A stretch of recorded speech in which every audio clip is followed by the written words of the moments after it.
pwede ng gulayan. Mustasa yan. Pabukid. Ito.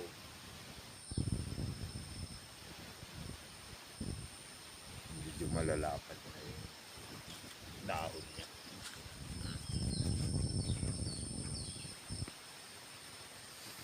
Ito yung kalabasa ko. Binuti. Nagapang na.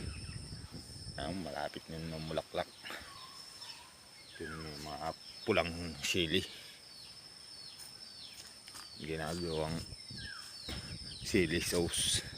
Bunga. Ito naman yung pipino. Bago pa lang namumulaklak na.